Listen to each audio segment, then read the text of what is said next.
লাইফে যা ইচ্ছা তাই হয়ে যায়, তোদের তো মাথা ব্যথা কেন?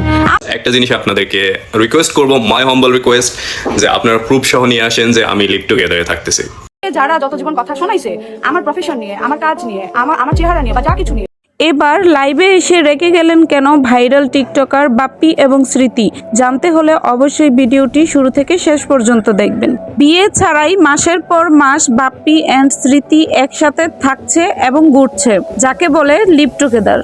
তারা বিভিন্ন সময় বিভিন্ন প্লেসে ঘুরতে গিয়ে দুইজন অন্তরঙ্গ ভিডিও বানিয়ে সেই সব ভিডিও শেয়ার করছে সোশ্যাল মিডিয়ায়। এই সব দেখে নেটিজেনরা তাদের নিয়ে নিন্দা জানাচ্ছে। নেটিজেনরা বলছে কিভাবে তারা বিয়ে ছাড়া একসাথে থাকছে, একসাথে ঘুরছে, তারা নাকি সমাজ নষ্ট করছে। আবার অনেকেই বলছে বিয়ে না করে এইগুলো করা ঠিক না। নেটিজেনদের এইসব কথা শুনে বাপ্পি এবং স্মৃতি আর চুপ থাকেনি, তারা লাইভে এসে তাদের সব কথা জানিয়ে দেয়। বাপ্পি এবং স্মৃতি লাইভে এসে জানান যে তারা লিভ টুগেদারে নেই, তারা দুইজন বিয়ে করে ফেলেছে।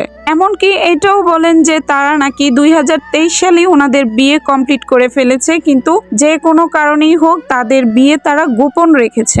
তারা লাইভে আসার পাশাপাশি 2023 সালের তাদের বিয়ের ভিডিও ফুটেজগুলো তারা সোশ্যাল মিডিয়ায় আপলোড দিয়েছে।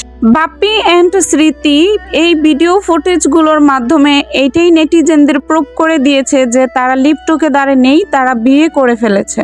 তাদের এই সকল বিয়ের ভিডিও ফুটেজ দেখার পরেও নেটিজেনরা তাদের নিয়ে ট্রোল করা এখনো বন্ধ করেনি।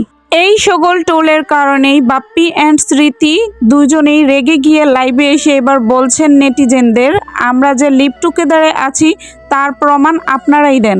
একটা জিনিস আপনাদেরকে রিকোয়েস্ট করব, মাই হাম্বল রিকোয়েস্ট, যে আপনারা প্রুফ সহ নিয়ে আসেন যে আমি লিভ টুগেদারে থাকতেছি। সো এভরিওয়ান, বাপ্পি অ্যান্ড স্মৃতিকে নিয়ে আপনাদের কি ধরনের মতামত রয়েছে অবশ্যই কমেন্টে জানাবেন। আর হ্যাঁ, ভিডিওটি শেয়ার করতে ভুলবেন না।